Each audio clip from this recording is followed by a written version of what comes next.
You can recognize survivors of abuse by their courage. When silence is so very inviting, they step forward and share their truth so others know they aren't alone. Jean McElvany, Healing Insights, Effects of Abuse for Adults Abused as Children. When I first met my husband, when he had just started medical school at a large university, I thought he was just insecure.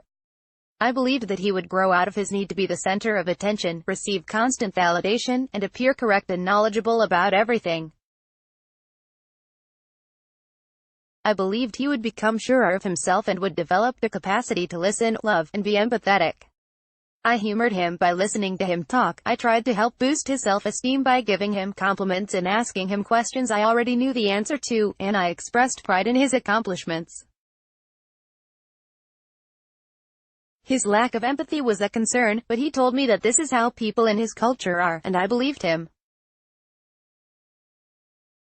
I convinced myself that he would get to a place in his life where he would have space for me. I continued to love and support him despite how he treated me. As years passed, I began to think that he had Asperger's.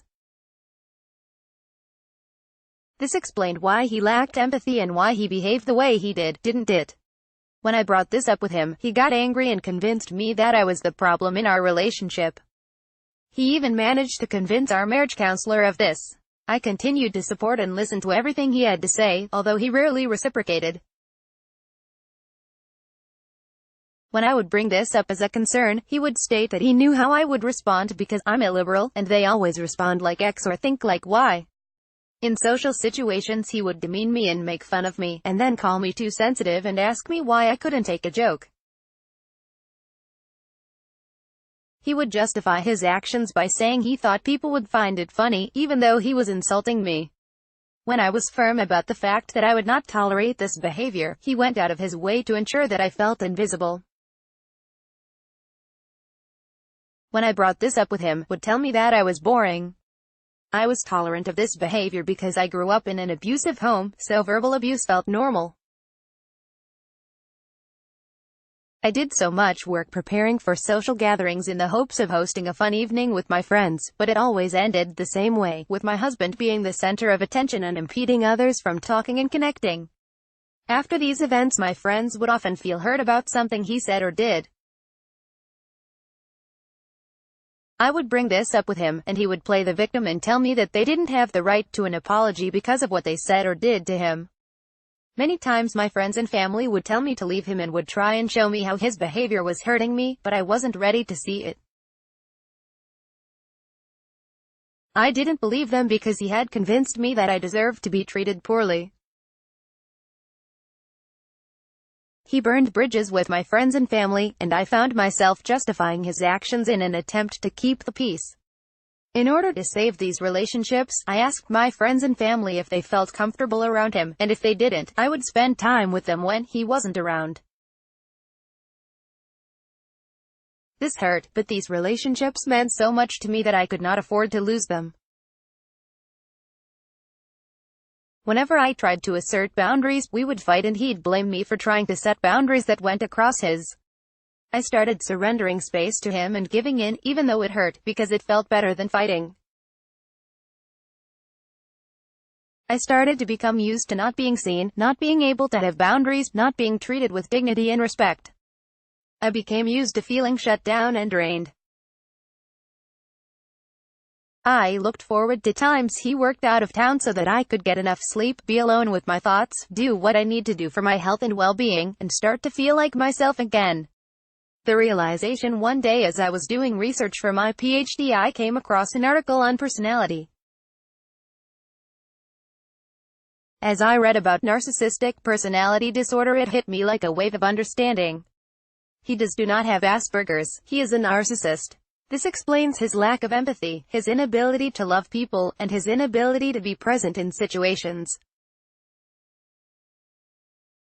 It explained why he has to be the center of attention, because he needs something called narcissistic supply to feel whole. Narcissistic supply can be thought of as a drug in the form of social admiration and attention. This explained why he always picked fights and/or tried to make me feel down on my birthday, my convocation, and other events that meant a lot to me. It explained why he would leave events that didn't allow him to be the center of attention and sulk and go on and on about how bored he was. His NPD explains why he cannot be present with me and why he has to go on and on about anything and at the same time nothing. It also explains why trying to connect with him means putting on an invisibility cloak and giving him all my attention and energy. The more I read about NPD, the more I began to understand my husband. The literature indicates that people with NPD do not change and do not feel that they have a problem. Adults with NPD have been described as children who are forever emotionally trapped. Therapy is not often successful for people with NPD, if they are even willing to go. Spouses of people with NPD are encouraged to end the relationship as safely as they can.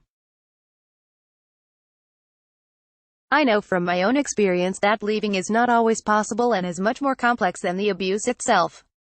If you are like me, the thought of giving up on another person can be heartbreaking. Sometimes giving up on a relationship can feel like giving up on a part of yourself. So hope, empathy, and compassion propels the relationship onward. Also, the thought of being alone can be terrifying. If you've been in a relationship with a narcissist long enough, you need time to gain confidence and reclaim your self-esteem.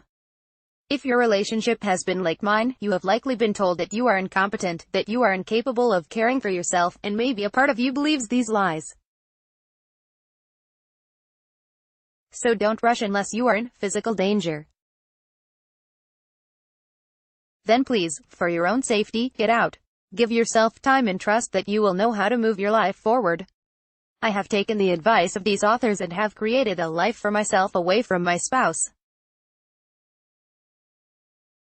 I engage in meaningful hobbies, have friendships outside the relationship, and take time for myself every day to meditate and recharge.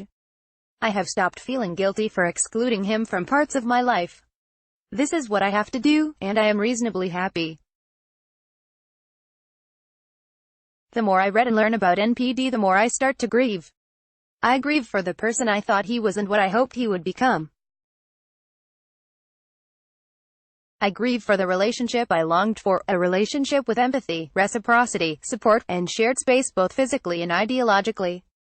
Slowly, I have forgiven myself for enabling him, for giving him supply, and for subjecting my friends and family to his behavior, and I've stopped blaming myself for the issues in our relationship. Relationships involve more than one person, and both parties are responsible for what arises. Sadly, spouses of people with NPD often carry all the responsibility for the relationship. I have stopped telling him sensitive things about my life because he uses them to bring me down or as a source of narcissistic supply. I don't know him access to my innermost thoughts and feelings. Also, I am in the process of acknowledging the role my past played in this relationship. Growing up in a home with verbally abusive parents, I never learned to love or respect myself. Verbal abuse was a normal part of my daily life. As a result, I was conditioned to accept derogation, living without healthy boundaries, and being treated without dignity and respect. Because of my past, I was blind to abuse. The future will be different, it has to be. For the first time in our relationship of over 15 years, I see my husband for who he really is, not who he has led me to believe he was. As I see him, I try to have empathy for him. I have learned that people with NPD feel empty inside when they are not seeking supply, and beneath the facade they try so desperately to protect is a person who feels insecure, a person who does not love themselves and is ashamed of who they really are, although they will never admit this to anyone, not even themselves. I don't know what I want to do about the relationship, so I'm giving myself time and permission to reflect and grow. My downfall is that I don't like to give up on people, but sometimes you need to give up on someone because, if you don't, it means giving up on yourself. I can't live my life on edge. I can't be either invisible or demeaned and insulted on a daily basis, and I will not go on feeling sleep-deprived, shut down, and in a state of physical and psychological distress. For anyone who's in a relationship with a narcissist, no, it is not your fault. You are not too sensitive or needy. You have been told these things by a person who cannot feel deeply the way you do. Trust yourself. People may have told you to leave, but you need to trust yourself to know what is right for you, and when. In time you will know. Educate yourself. Read books and articles on NPD. There are many helpful resources available, such as the Gray Rock Method, which allows me to protect my time. Find support. Your friends and family might not understand what you are going through because narcissists often wear a mask, and the person they are in public can be very different from who they are behind closed doors. Seek out support from a therapist who has experience with narcissistic emotional abuse. This individual can provide you with coping strategies, education, and resources that will make your life a little better.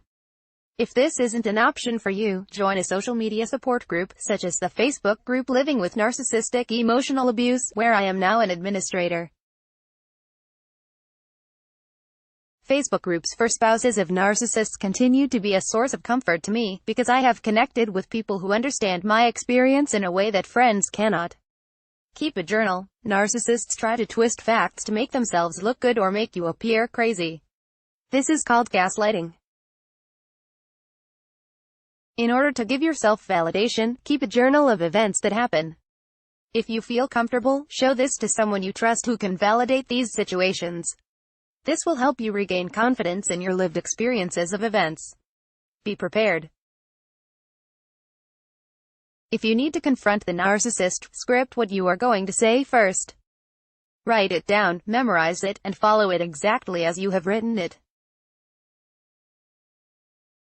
It can be useful to have someone you trust look it over because the narcissist will often try and accuse you of being abusive or unfair in order to suppress your ability to call them out on their behaviors. Get clear about your boundaries. This may take time. For me, it involved noticing what triggered me when I was with the narcissist. Know what you will and will not tolerate as well as consequences for violating each boundary. For example, if the narcissist insults you at events, tell them that you will not invite them to join you the next time you go out. Do not allow yourself to become drained, and do not feel guilty for needing to take time away to recharge. It can take a large amount of energy to be with a narcissist, and you need to invest some of this energy in yourself and in your healthier relationships. Remember that you don't owe anyone all your time and emotional energy. You aren't selfish for taking time for you. Try to find something joyful in every day. Narcissists can be very negative people, and they can suck the joy out of your life. Try to do something you love every day. I go to a walk in nature or watch animal videos, as this reminds me about the joys of life. I also play with my cat. Control your own finances. Some narcissists try to control their spouses through money, and this can limit your ability to do things you need to do for yourself. Have some money saved and/or obtain a source of income that the narcissist does not know about.